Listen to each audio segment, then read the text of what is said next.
بسم اللہ الرحمن الرحیم۔ محترم ناظرین، السلام علیکم۔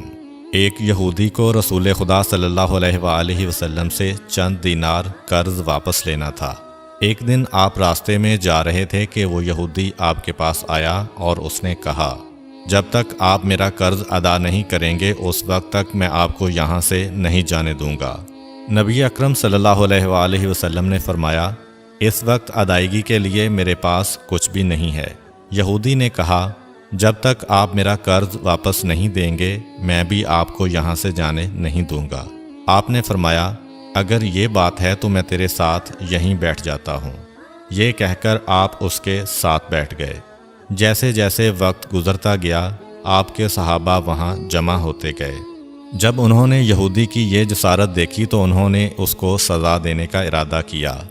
آپ نے انہیں ہر طرح کی تادیبی کارروائی سے روک دیا اور فرمایا کہ تم دور چلے جاؤ۔ حکم رسول کے تحت صحابہ دور چلے گئے۔ سورج لمحہ بلمحہ گرم ہو رہا تھا اور اس کی تپش سے آپ کو اذیت پہنچ رہی تھی، یہاں تک کہ آپ کے چہرہ اطہر سے پسینہ بہنے لگا۔ اس کے باوجود آپ نے کسی طرح کے غصہ کا اظہار نہ کیا اور کوئی سخت جملہ نہ کہا۔ آپ سارا دن وہیں بیٹھے رہے اور ظہر، عصر اور مغرب و عشاء کی نمازیں وہیں پڑھیں۔ پھر رات چھا گئی۔ آپ نے رات بھی وہیں بسر کی اور فجر کی نماز بھی وہیں پڑھی۔ صحابہ یہودی کو ڈرانے دھمکانے لگے۔ آپ نے فرمایا، تم اس سے یہ کیسا سلوک کر رہے ہو؟ صحابہ نے کہا، یا رسول اللہ، اس کی یہ جرت کہ آپ کو یرغمال بنا کر اپنے پاس بٹھا لے۔ آن حضرت صلی اللہ علیہ وآلہ وسلم نے فرمایا، اللہ نے مجھے اس لیے نہیں بھیجا کہ میں کسی ہم پیمان یا کسی اور پر ظلم کروں۔ جب دن چڑھا تو یہودی نے کلمہ اسلام پڑھتے ہوئے کہا، اشہد ان لا الہ الا اللہ و اشہد ان محمدً عبدہ و رسولہ۔ میں اپنی دولت کا ایک حصہ راہ خدا میں دیتا ہوں۔ میں نے آپ کو اس لیے نہیں روکا تھا کہ میں آپ کی توہین کروں۔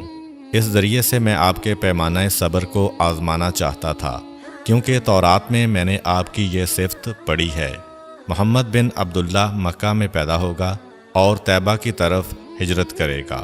وہ تندخو اور سخت مزاج اور بیہودہ گوئی کرنے والا نہ ہوگا اور کوئی جھوٹی بات زبان سے نہیں کہے گا۔ اس طرح سے میں نے آپ کو یہاں رکھ کر اس بات کی تصدیق کی ہے کہ تورات نے بالکل سچ کہا تھا۔ رسول اکرم صلی اللہ علیہ وآلہ وسلم مبعوث برسالت ہونے کے 3 سال بعد تک خفیہ طور پر دعوت اسلام دیتے رہے۔ اس کے بعد اللہ تعالیٰ نے آپ کو حکم دیا کہ آپ کھل کر اللہ کا پیغام پہنچائیں اور لوگوں کو خدا کی طرف دعوت دیں۔ ایام حج شروع ہوئے تو پورے جزیرۃ العرب سے لوگ مکہ کی طرف آنا شروع ہوئے۔ نبی اکرم صلی اللہ علیہ وآلہ وسلم کوہ صفا پر چڑھے اور آپ نے بلند آواز سے فرمایا، لوگو، میں اللہ کا رسول ہوں، تم اللہ رب العالمین پر ایمان لے آؤ۔ لوگ آپ کی طرف متوجہ ہوئے اور انہوں نے تعجب سے یہ اعلان سنا اور سب کی خواہش ہوئی کہ وہ اعلان کرنے والے کو دیکھیں۔ پھر آپ صفا سے اتر کر مروہ آئے اور وہاں پر بھی آپ نے 3 بار یہی اعلان کیا۔ جب ابو جہل نے آن حضرت صلی اللہ علیہ وآلہ وسلم کا یہ اعلان سنا تو اسے سخت غصہ آیا۔ اس نے زمین سے ایک پتھر اٹھا کر آپ کی پیشانی پر مارا، جس سے آپ کی پیشانی زخمی ہو گئی، خون بہنے لگا اور آپ کا پورا چہرہ لہو لہان ہو گیا۔ اس کے بعد تمام مشرکین آپ کو پتھر مارنے لگے۔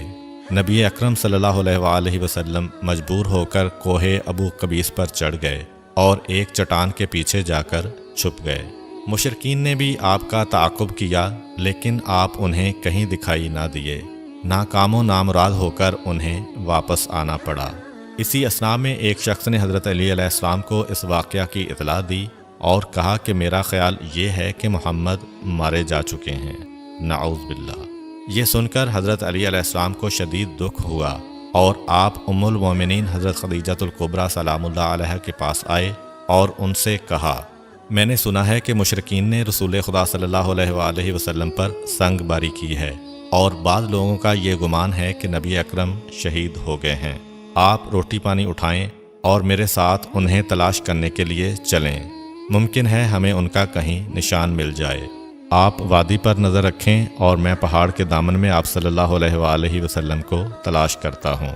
آپ روتے ہوئے آگے بڑھے اور آپ کہہ رہے تھے، یا رسول اللہ، ہمیں جواب دیں، آپ کہاں ہیں؟ میری روح آپ پر قربان، آپ کس وادی میں بھوکے پیاسے ہیں؟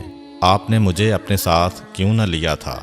حضرت خدیجہ رو رو کر فریاد کر رہی تھیں، کوئی ہے جو نبی مصطفیٰ کی مجھے خبر دے؟ کیا کسی نے انہیں دیکھا ہے جو مجھے ان کے متعلق بتلائے؟ اس وقت جبریل امین علیہ السلام رسول خدا صلی اللہ علیہ وآلہ وسلم پر نازل ہوئے۔ ان کے پیچھے ملائکہ کی بہت سی صفیں تھیں۔ انہوں نے حضرت صلی اللہ علیہ وآلہ وسلم سے کہا، خداوند جبار نے ہمیں آپ کے فرمان کی تعمیل کے لیے بھیجا ہے۔ اگر آپ چاہیں تو ہم اس قوم کو تباہ کر دیں گے اور ان کا دنیا میں کہیں نام و نشان تک دکھائی نہ دے گا۔ رحمت للعالمین نے فرمایا، میں نبی رحمت بنا کر بھیجا گیا ہوں، میں عذاب و انتقام کا حامی نہیں ہوں۔ پروردگار میری قوم کو معاف کر دے، وہ مجھے جانتے نہیں ہیں۔ جبریل امین علیہ السلام نے حضرت صلی اللہ علیہ وآلہ وسلم سے کہا، خدیجہ سلام اللہ علیہا آپ کو تلاش کر رہی ہیں۔ خدیجہ کے رونے نے آسمان کے فرشتوں کو رلا دیا ہے۔ آپ انہیں جواب دیں، خدا کی طرف سے اور ہماری طرف سے انہیں سلام پہنچائیں اور انہیں جنت کی بشارت دیں۔ نبی اکرم صلی اللہ علیہ وآلہ وسلم نے خدیجہ و علی کو صدا دی اور انہیں اپنے پاس بلایا۔